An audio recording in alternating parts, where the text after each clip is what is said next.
जोहार राजीव गांधी राजीव गांधी राजीव गांधी जोहार राजीव गांधी जोहार राजीव गांधी जोहार राजीव गांधी जोहार राजीव गांधी जोहार राजीव गांधी మీడియా మిత్రులకి నమస్కారం. ఈ రోజున మన రాజీవ్ గాంధీ గారి జయంతి కదిరి కాన్స్టిట్యున్సీలో మన డీసీసీ గారు షాన్వాజ్ గారి ఆధ్వర్యంలో కదిరి కాన్స్టిట్యూషన్ ఇన్ఛార్జ్ ఆధ్వర్యంలో జరుపుకోవడం ఎంతో సంతోషకరంగా ఉంది.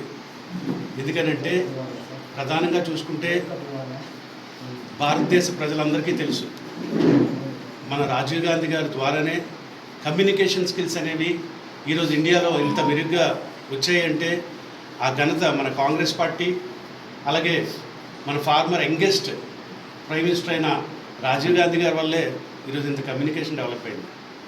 అలాగే స్పోర్ట్స్ వరకు వస్తే 1982లో ఏషియన్ కప్ అనేది, ఏషియా స్పోర్ట్స్ అనేది తీసుకొచ్చింది కూడా రాజీవ్ గాంధీ గారే. అప్పట్లో స్పోర్ట్స్ అనేది ప్రతి ఒక్క ఫ్యామిలీలో స్పోర్ట్స్లో ప్రతిభ రావాలి, భారతదేశానికి ఎంతో ప్రైడ్ రావాలని చెప్పి స్పోర్ట్స్ అనేది ఒకటి ఉన్నది అని క్రియేట్ చేసింది కూడా మన రాజీవ్ గాంధీ గారు. అలానే స్పోర్ట్స్ శాఖ అసలు మినిస్ట్రీలో స్పోర్ట్స్ అనేది ఉండేది కాదు అప్పుడు. అలాంటిది మన రాజీవ్ గాంధీ గారే ఎంతో స్పోర్ట్స్ ఎంతో ఇంపార్టెంట్ ప్రతి ఒక్కరికి కూడా అని చెప్పి స్పోర్ట్స్ శాఖ కూడా తీసుకొని వచ్చారు.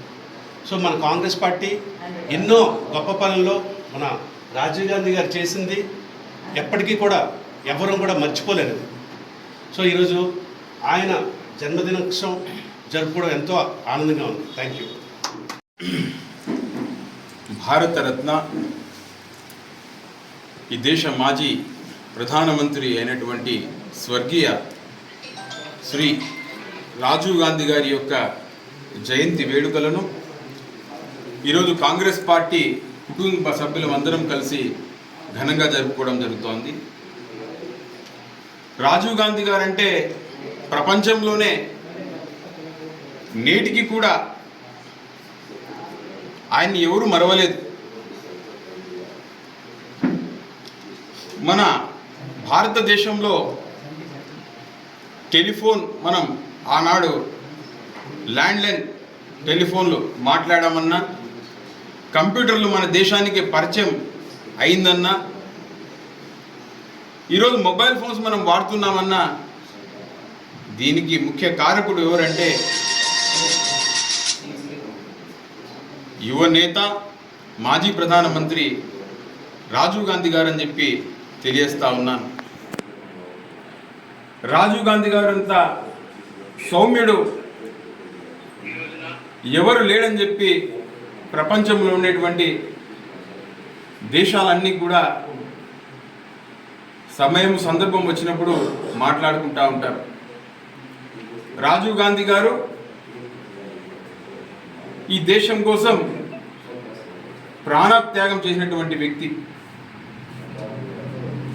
ఆనాడు తమిళనాడులో రాజీవ్ గాంధీ గారి యొక్క పర్యటనలో భాగంగా ఆయన బయలుదేరే ముందు ఇంటెలిజెన్స్ వ్యవస్థ, ప్రధానమంత్రి గారు మీరు వెళ్ళకండి, మీ ప్రాణానికి ప్రమాదం ఉంది, చనిపోయే అవకాశం ఉంది, మీ మీద బాంబు దాడి జరిపే అవకాశం ఉందని చెప్పి ఇంటెలిజెన్స్ వ్యవస్థ చెప్పినా కూడా లేదు లేదు, నేను తమిళనాడు ప్రజలకు మాట ఇచ్చాను, అక్కడ సభకు వెళ్తాను, నాకు ప్రాణాలు కాదు ముఖ్యం, నా దేశ ప్రజలు నాకు ముఖ్యం అని చెప్పి ఆ రోజు ఆ మీటింగుకి వెళ్ళి ప్రాణత్యాగం ప్రజల కోసం చేసినటువంటి గొప్ప నేత రాజీవ్ గాంధీ గారు అని చెప్పి తెలియజేస్తా ఉన్నా.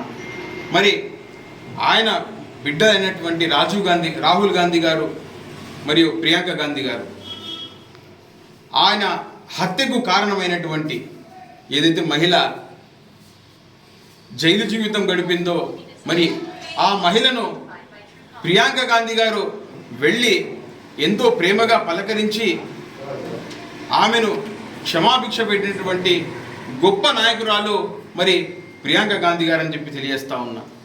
మరి ఇంత మంచి కుటుంబం, కల్మషం లేని కుటుంబం ఏదైనా ఈ దేశంలో ఉందంటే అది కేవలం మన గాంధీ కుటుంబం అని చెప్పి తెలియజేస్తా ఉన్నాను. మరి ఈ దేశానికి ఇంత మంచి నడవడిక, ఆరోగ్యకరమైనటువంటి వాతావరణంలో గాంధీ కుటుంబం దేశానికి పరిపాలన కొనసాగించింది.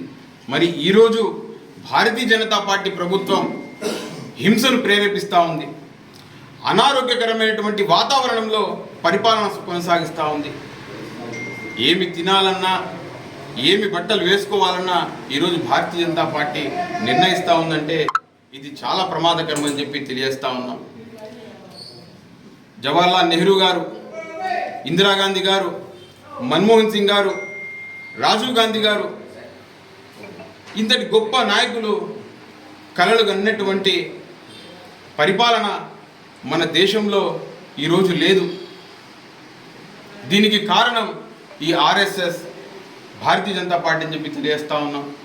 మరి ఇప్పటికైనా వీళ్ళు నిజంగా భారతదేశంలో ఆర్ఎస్ఎస్, భారతీయ జనతా పార్టీ వాళ్ళు పుట్టి ఉంటే స్వాతంత్ర ఉద్యమంలో ఆనాడు ఏ వ్యక్తి కూడా వీళ్ళు స్వాతంత్ర ఉద్యమంలో పాల్గొనలేదు. కనీసం వీళ్ళ ఇంట్లో ఒక కుక్క కూడా చచ్చిపోలేదు.